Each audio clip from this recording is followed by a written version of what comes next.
Awesome. So yes, I was asked to come and talk about legal considerations as we prepare for end of life.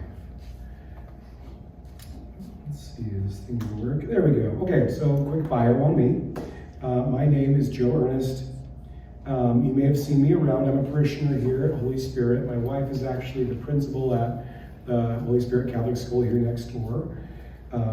She and I are both converts to the church. We joined in 2006. Prior to that, I was Mennonite and Episcopalian, and she was a lot of other things.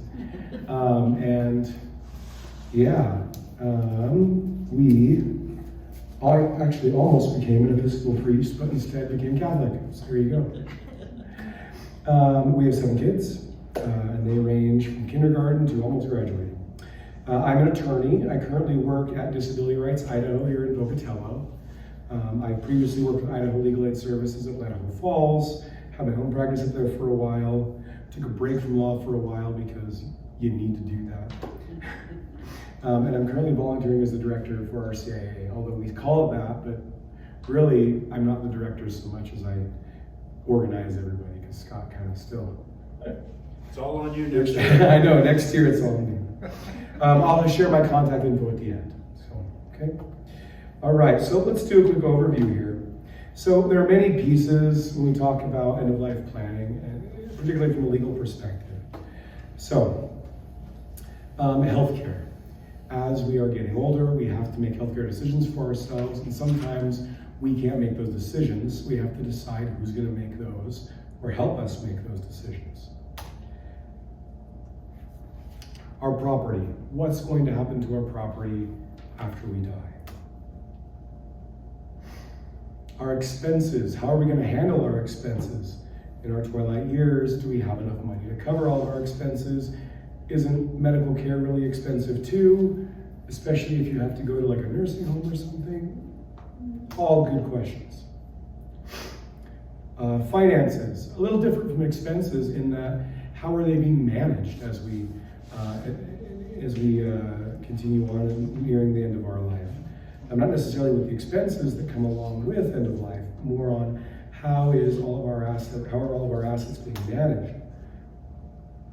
What if we have dependents we're taking care of? What if we have minor children? What if we have guardianship over someone else? How is that going to get resolved? And where are we going to live? That's a big question as we age and we sometimes have limitations in our abilities, and we might have to move to, either modify our home to make it more accessible for us, or move to somewhere more accessible, or maybe even move in with family to help take care of us, or even assisted living, or something along that nature as well. So, in addition to all of that, what happens? What do we do about these legal issues before we die? How do we make those decisions, and what can we do legally? And what about after death? What happens to all of these things? So really we're talking about, from a legal perspective, 2 separate things. After death, we're talking about probate, okay? Before death, we're going to be talking about advanced directives, guardianship, planning, all those sorts of things. If you are interested, most of this is all going to fall under Title 15 in the Idaho Code. That's the Uniform Probate Law, and it's going to cover most of these things. It covers your powers of attorney, it covers your wills, it covers your guardianships and conservatorships, for the most part. Okay, let's start off with probate. This one's kind of the more straightforward of the 2. So what happens when you die without a will? If you die without a will, we call that dying intestate. That's the legal term of art. I'm going to use a lot of legal terms of art because that's how it gets used in the legal system, but I will explain them as we go. Because sometimes these words, similar honestly to the church, sometimes these words have been around for not as long as in the church, but the words have been around for hundreds if not thousands of years. Okay, if you have no will, your estate still gets distributed. There's a law in Idaho that says what happens to your possessions after you die. If you have a spouse who survives you, they inherit all of your community property. Idaho is a community property state. Without going into too much depth about what that means, essentially, once you're married, everything the 2 of you own from that point forward is community property, meaning you both have an equal share of it, okay? Now, you can own separate property still, either that was separate from prior to the marriage, okay? Like let's say you own land prior to marriage and you never gave an interest of it to your spouse. It's your separate property. Or you could inherit and receive or be gifted separate property later on in life. So if your parent passes away and you inherit some land or some money from them, if you keep that property separate, meaning you don't add your spouse's name to it, if it's land, something with a title, or if it's money that's non-fungible, which I'll get to that in a second, and you just deposit it into a joint checking account, you've made it community. But if you keep it in a separate account, it stays as separate, okay? Your separate property goes a little differently. Half of that goes to your spouse. The other half, it depends on who's still alive. If your parents are still alive, it goes to them. If not, it goes to your children, or your issue. It's another legal term of art, the word issue. See that remaining half to issue if living under 1B. Issue means your children and their descendants, okay? It also means not just biological children, it means adopted children as well, okay? The term issue, then issued from you, all of your descendants. If you have no issue then, and no living parents, then all of it goes to your spouse. Okay, again, this is if you die without a will, dying intestate. If you have no spouse, no surviving spouse, then the money or your property goes to your surviving issue, your children, their descendants. And you're going to see this phrase a bunch up here, in equal shares per degree of kinship. More legal terminology for you. What does that mean? It's actually easier if I do it in the whiteboard. So, okay. So we've got you, all right? No spouse, we'll say. Let's say you have 2 children, okay? We'll call them B and G, boy and girl. Okay. B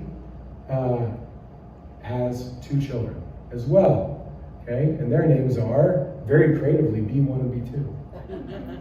G also has 2 children. Her children are called G1 and G2. Unfortunately, before your death, B1 passes away. B passes away and is now deceased.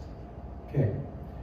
Now, when you are deceased, if you have no will, what happens to your property? Well, it's going to be inherited by your issue, right, in equal shares according to degree of kinship, which means girl gets half of the estate. I'm going to switch colors real quick. That's not much better. Girl gets half of the estate, okay? G1 and G2 don't get anything because girl gets it. G gets it. Since B is no longer living, his children get half of they each get half of what he would have got because he has 2 kids. So they each get 1/4 of the estate. You really got to switch to a marker that works. There you go. There we go. Okay? Make sense? Right? Math. And this just keeps going down the line. So, if B1 was deceased but had kids, then they would each get a share, equal shares of the 1/4 of the estate, and so forth and so forth and so forth. Now, what happens? I'm going to stay over here while I go through this because, again, it's going to be easier with whiteboard to explain some of this stuff. What happens if you don't have any living issue? Okay?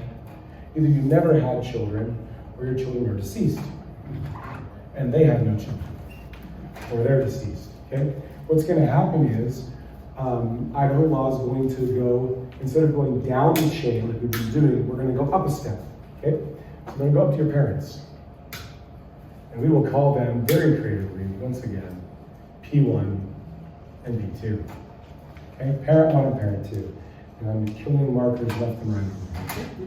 Okay, now P1 and P2 are deceased. Then we're going to look at the remaining of their issue, your brothers and sisters, right?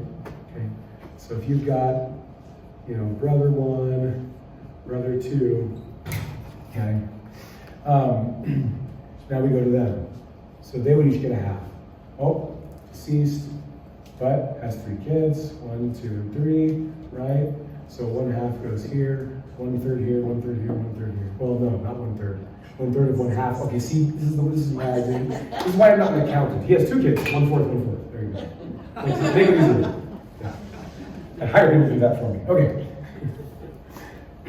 Okay, now, let's say you have no living siblings or you are an only child. Well, you're going to go up one more level, you're going to go up to grandparent, okay? And then you're going to go out to their issue, your aunts and uncles, right? And again, you still keep going.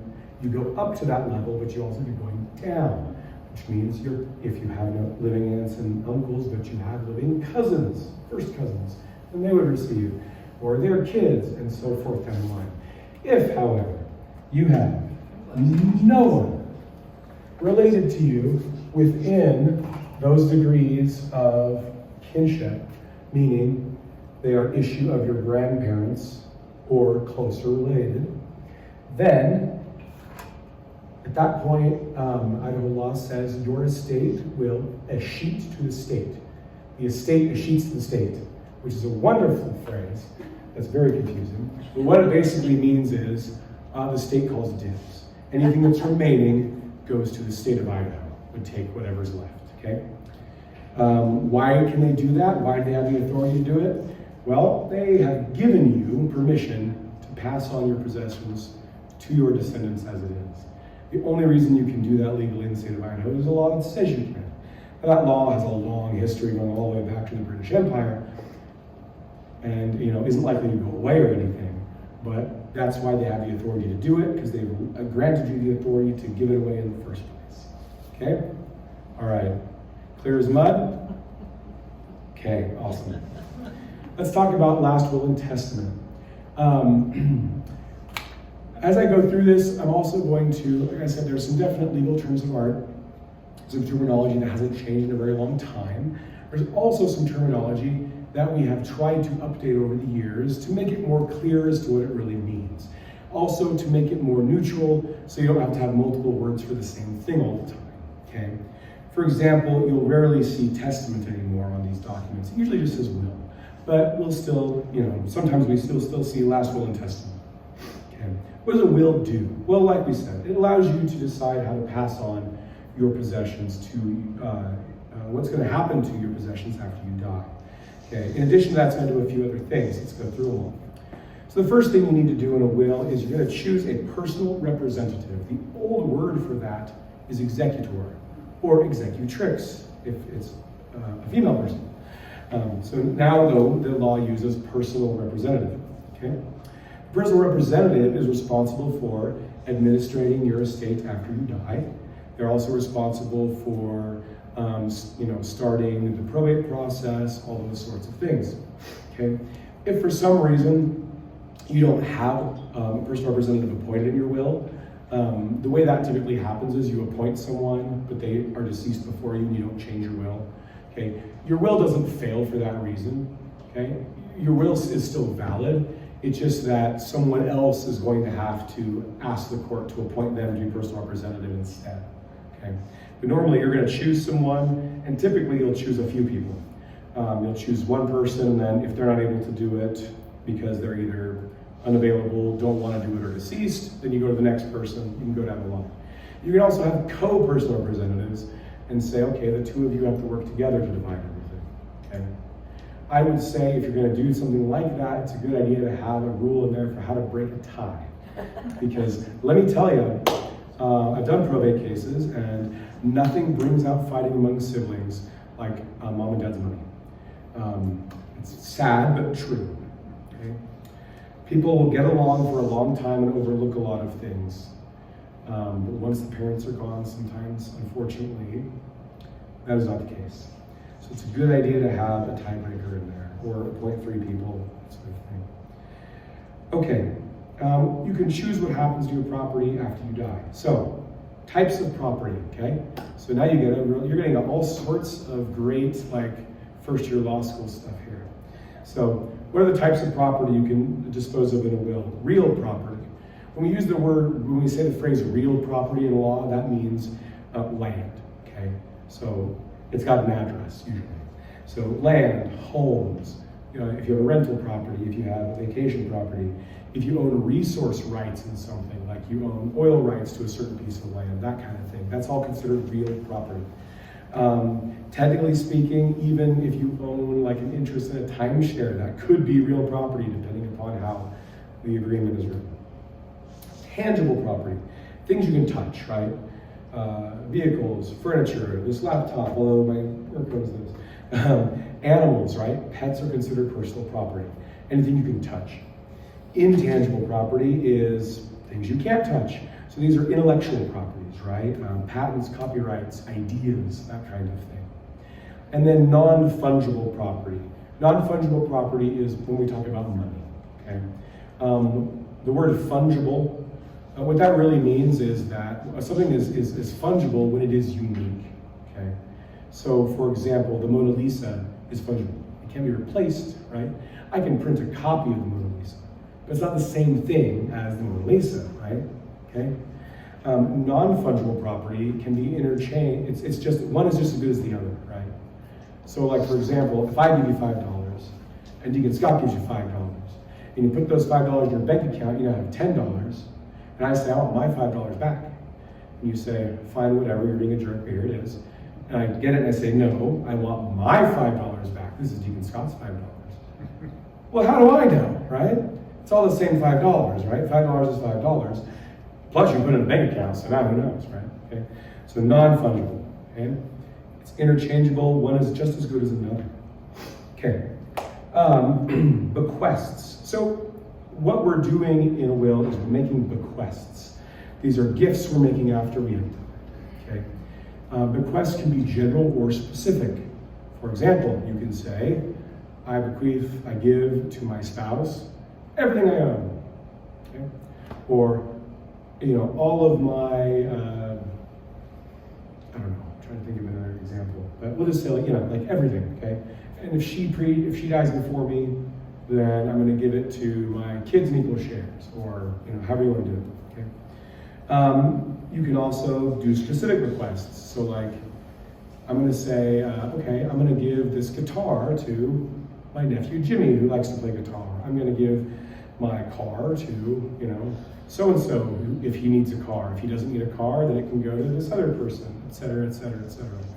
One of the easiest ways to do this, and I know when I used to draft wills, when I worked at Legal Aid, I would do what's called an attached list that would incorporate itself in. So you would say, I am incorporating into this an attached list of specific requests to individual people, if such a list can be found with the will at the time. And if it can't be found, then do all this, okay? And then what that means is now I've got a way to have a list I can write down, oh, so-and-so would really like to have this. Well, that sounds great to me. So-and-so would really like to have this. That sounds great to me too. And you can change that list, update it, and you don't have to call an attorney. So great, right? Okay. All right. Okay. You can also, in addition with those gifts, you can give gifts to institutions too, right? So you can give a gift to the church, you can give a gift to a nonprofit, you can even use your funds to set up a trust for someone else, for their college or for, whatever it might be. Or even, you can even, in Idaho, you can set up a trust for anything. You can set up a trust to someday build a Catholic university in Idaho, right? Oh yeah, you should do that. And then, that's gonna sit there until it happens, which might be forever, I don't know. So maybe it's not a good idea. Okay, you also can appoint a guardian over a dependent. So if you have dependents when you draft your will, meaning a minor child, right? Or someone else that is subject to a guardianship that you are appointed guardian of, which could be a minor or an adult. You can appoint a replacement guardian or conservator in your will, okay?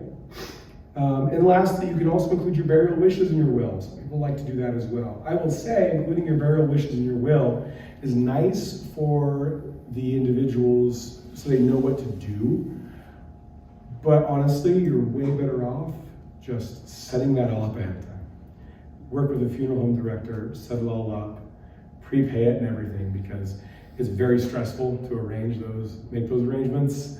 And your loved ones are going to be sad and have enough to do. And Joe, may I say, in addition to working with a funeral home, if a funeral home is necessary, a lot of times they are, work with Liz Johnson, so your individual parish and your parish priest knows what you want. Thank you. Yes, absolutely. You can put it in your will. I don't advise that to be the only thing you do or even necessary to do. I think you're way better off making those plans outside of that. But you can put them in there. Having said that, again, how would you enforce it, right? Like, a will is a legal document. You can take it to court and fight about it, and you can make the court order people to do things to enforce it. I mean, who's going to enforce your wishes after you're dead with your burial? Potentially, somebody could, but it's not really likely. Okay. All right. Did you know this little guy pops up occasionally because I didn't have room for some fun facts I want to throw in. Idaho also allows handwritten wills. Okay, they're called holographic wills under the law. That just means they're handwritten. Okay, so if you do not have a will and you're going in for surgery or something or traveling, and you think to yourself, "Oh gosh, I still haven't got that will done. I should do something." You can write it by hand. Okay, just make sure one, people can read it. And two, you include some of those major things, right? Who's your personal representative? Who gets your stuff? Those are the two biggest ones, okay? All right, if your will is typed up by, usually an attorney, it needs to have 2 witnesses and a notary in order to be executed properly. When we talk about execution in this way, we're not talking about in life, we're talking about signing legal documents, making them have effect, okay? Checking my time here. Okay. So, you have to have 2 people to witness it and a notary. Okay. You can modify a will after the fact with a codicil, which is another legal document. You probably have a lawyer draft, but it's a little cheaper than doing a whole new will unless you're making a lot of changes. And you can also register your will with the Idaho Secretary of State's office. That way, if later down the road it can't be found, they've got to search that first before they can file a case with that one. Okay, legal effects of probate. I'm going to skim through this part a little faster because I kind of don't want to run out of time. So, if you die with a will, you have to file a probate action in county court, notify kin who would be inheriting potentially. The court will issue an order appointing a personal representative. So long as there's no challenges, you never go to court. It just gets filed and the judge signs off on it for the appointment. Okay. If you're appointing a guardian, you do have to have a hearing for that.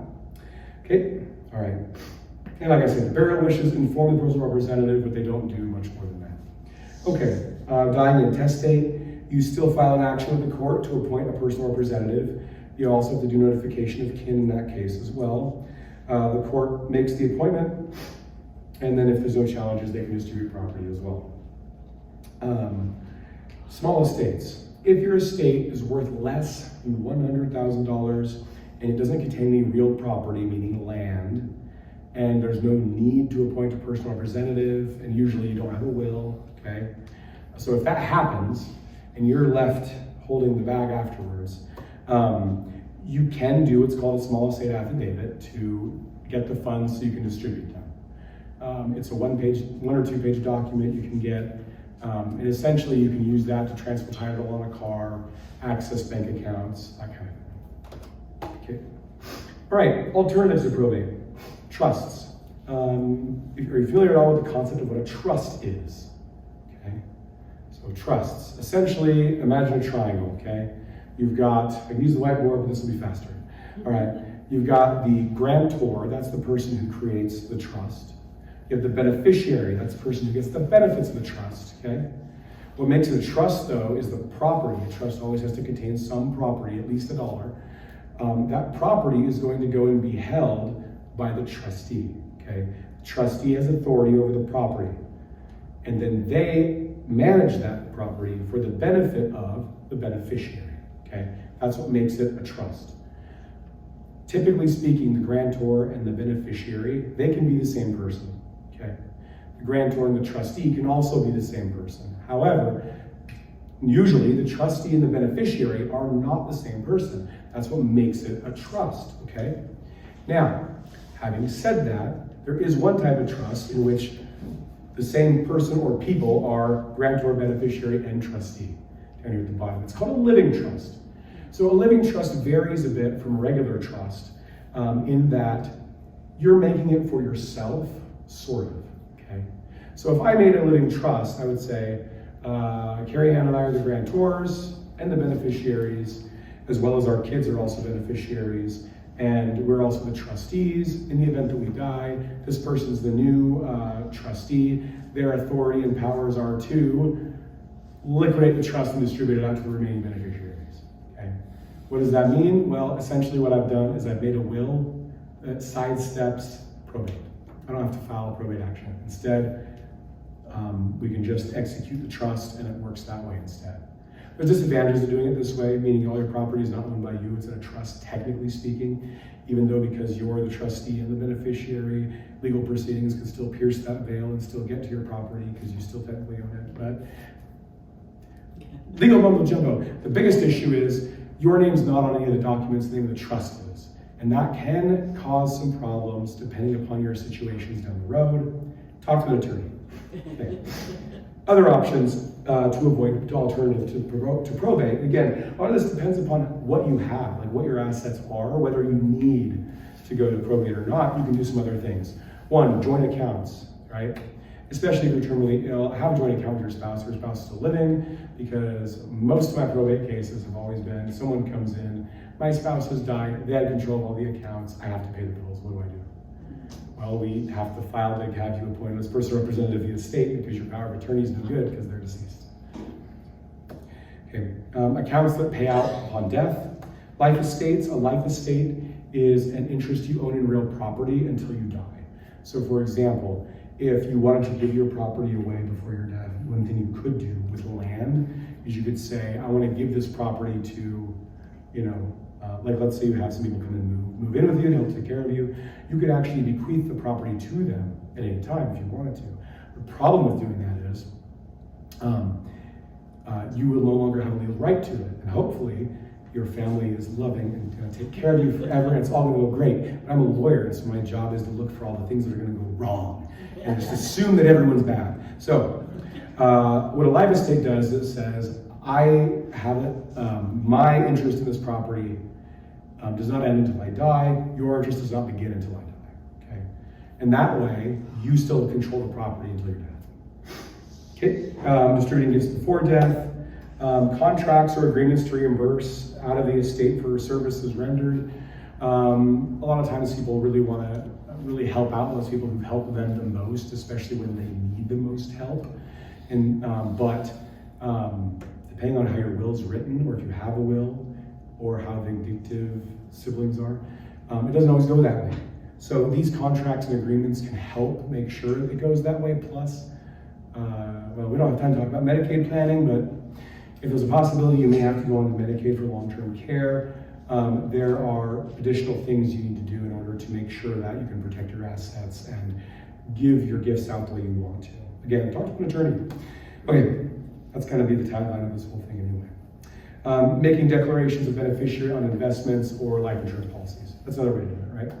You can actually do all those things and still make a way to never have to go to probate or use a trust if you really wanted to. So let me just clarify that. If your parents have stocks and bonds and they're administrating them through Vanguard, let's say, right?